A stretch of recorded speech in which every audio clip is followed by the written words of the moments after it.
Hey everybody, it's Jason Blaha here, and today I want to chat with you guys a little bit about weak point training and something that I see some people get wrong. Now, in a video like this, I'm going to get a lot of people who say, Jason, that's really obvious. But if it was really obvious, then we wouldn't see so many people making these sort of mistakes on it. Okay? So that's the thing that people need to keep in mind. Something might be obvious to you when you've been training for 15 years. But it's probably not so obvious to a lot of guys who've only been training hard 2 or 3 years. And it comes down to allocating volume for your weak point training. Because something that we see, because people will go back to older school type training and they'll look at guys way back in the 50s or 60s who would do something like, well, whatever my worst body part is, I just train it first in a workout. Right? And that doesn't necessarily make a lot of sense. Now, there are times when we might deviate from training biggest to smallest muscle groups, but that's generally because they don't affect each other. So, for example, let's say you're having an upper body day, you're probably going to do all your chest pressing or overhead pressing or whatever before you do your tricep smaller movements and things like that, or any smaller delt movements. That makes sense. But that doesn't mean you might not do chin-ups or rows or other stuff for your back after doing the triceps. And again, that's only because you're just trying to generate more fatigue in those muscles and get more volume in while they're already fatigued from the bigger exercises, and then you can go on to the other stuff. But under normal circumstances, training is generally, unless we have a reason to do otherwise, you usually train big muscles to small muscles, right? Bigger muscles to smaller muscles.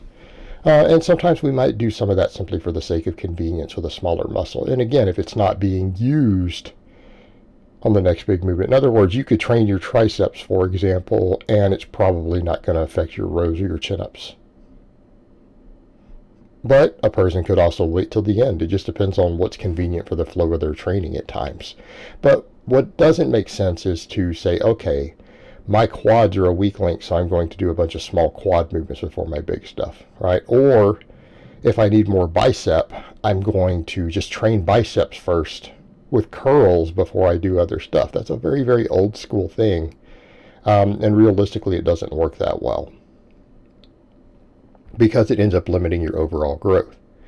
And it's not like we want to ignore growth on our muscles that are not our worst body parts. In other words, at any point in our training, irrespective of what our goals are, and again, this channel is going to be strength oriented, fitness oriented, athletics oriented, not physique, but generally speaking, we do want to be improving everywhere, right? So even a power lifter who says, hey, I need my bench to go up a lot more, doesn't say, I don't care about my deadlift or my squat during that same period of time, right? Hopefully that makes sense. Some guy who says, hey, I need bigger quads right now, hopefully doesn't say, well, my biceps can just shrink and I don't care about them. Probably not going to be most people's attitude. And that's not realistic. We should generally be seeking to improve. It's just that our weak points are going to need to take a higher priority. So how do we prioritize weak points? More training volume. In other words, we usually have, and again, this is hypothetical. I want people to understand there is some evidence that this may not even be true regarding maximum recoverable volume. A lot of people can do a lot more volume than they think they can and still recover from it. The only question becomes, are they making any more gains from it? All right, that's where we get ambiguous, and there's a lot of conflicting data regarding how much training volume you can actually make muscle growth from. And that matters for all of our strength training goals, right? Because size equals strength potential. So when we're working on weaker muscle groups, we want to maximize hypertrophy. But we also have a lower threshold. And again, guys like Dr. Mike Israetel do a good job of explaining this of things. You have a minimum effective volume, and if you do not reach that training volume inside of roughly 1 week of training or a period of training, you could break it up by day, by week, whatever. Training volume over a period of time, you're going to have a minimum effective volume that you need to disrupt homeostasis. And in other words, if your pectorals or your lats do not get that minimum amount of training load through that period of time, it's not going to be enough training to cause them to make an adaptation. What do we mean by an adaptation? Gains, bro. Right? I'll put that into layman's terms. Adaptation means gains. In other words, you're making the muscle respond. You're making it bigger, stronger. You're making some sort of physical change to that muscle from training. Adaptation, again, commonly called gains. So what you're going to find, though, is that depending upon how advanced you are, the difference between your maximum recoverable volume, or even your maximum effective volume, there's probably a pretty big difference between that and the minimum amount you need that muscle to grow. And in some cases, you might have a certain amount of work, right? And let's describe training volume as work. There's a certain amount of work a muscle has to do to see any growth, like within, say, a 1 week period of time. And that growth doesn't mean you can see it in the mirror and measure it. We mean that if we were to get in and measure it with complex equipment, be like, aha, that muscle got 0.1% bigger, right? Something we could measure with equipment. So it might be a certain threshold of work, and the maximum amount that you could adapt to might be double that amount of work.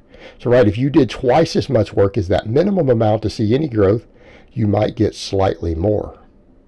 But I want it to be made clear the difference between a minimum effective volume and a maximum effective volume is not going to be double the amount of muscle growth. It's going to be sometimes a very small amount more. It might be 10%, 5%, whatever more growth.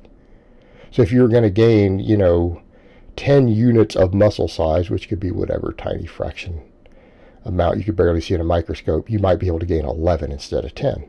Okay? So what does this mean for our weaker points? Well, it means that we need to take our weakest body parts and push them to the highest training volumes that they can adapt to.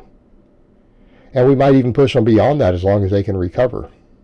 So, in other words, let's say your lats and your upper back are a weak link. They're a weak link in your strength and everything else. You might just simply double the amount of volume you do for them. Okay? Right? If we've been doing, 8 sets per week of combined chin-ups and rows for them, you might go to 16. You might even take it all the way to 20. Okay? If I have a lifter who really struggles with that, I might have him do 20 sets for his middle and upper back every single week. And I mean hard sets. What do we mean by a lot of that? Well, it could be pull-ups or chin-ups to some extent. That doesn't hit the upper back that well.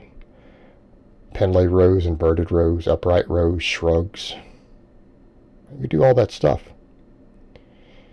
And in the cases of a lot of my guys, instead of only training it twice a week just to get the volume in, we might go to 4 times a week. So if I have a lifter, and this is very common, in fact, I train this way myself with those, right? I hit a lot of my upper back stuff 4 times a week on an upper-lower split. Now, I justify it as, since it's bench press days, and then squat and deadlift days, my upper-lower, I can justify a lot of that as deadlift accessories on the lower body day. Okay? So we could do some inverted rows and stuff, some shrugs. I think it'll carry over to your deadlifting. So I justify it that way in my own training programming, but that's just the way that we organize stuff mentally, right? We split things up for mental purposes, for organizational purposes. But ultimately, any way you break it down, you simply need to do more volume. Simply need to do more volume. And you might have, for muscle groups that are dominant, you might only do 6 to 10 really high quality sets in a week for them. Now, for most people, is that going to be enough to grow? Yeah, generally speaking, any muscle in your body that's getting 10 sets of quality work every week, of hard work, you're going to see muscle growth in it. Like, it's almost impossible not to. Every study that's ever looked at it shows that. And not just in novice lifters, even in advanced lifters. But the muscle groups that need the most work, you might do 15 to 20 sets. And you might do them on the back end of the training. Or you just do them wherever they're at in your training. Just do them wherever they're at in your training. For example, let's decide that your triceps are a weak link. Right? Well, we just might add an extra tricep exercise on your 2 pressing days every week, right? You just might add an extra tricep exercise.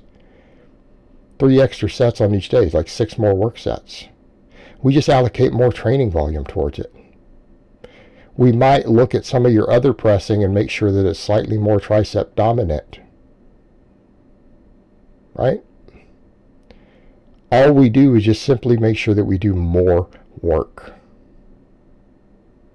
Pretty straightforward. More training volume. We don't need to put it first in the workout or anything crazy like that. That doesn't make sense from a total training response. Make sure we just train it more.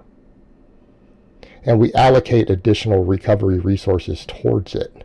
You don't train your entire body to maximum recoverable volume unless you have a perfect lifestyle. But you can train your weakest muscle groups there. Alright guys, well that's really all I have to say on that today. I hope it's been informative, and I will talk to you guys next time.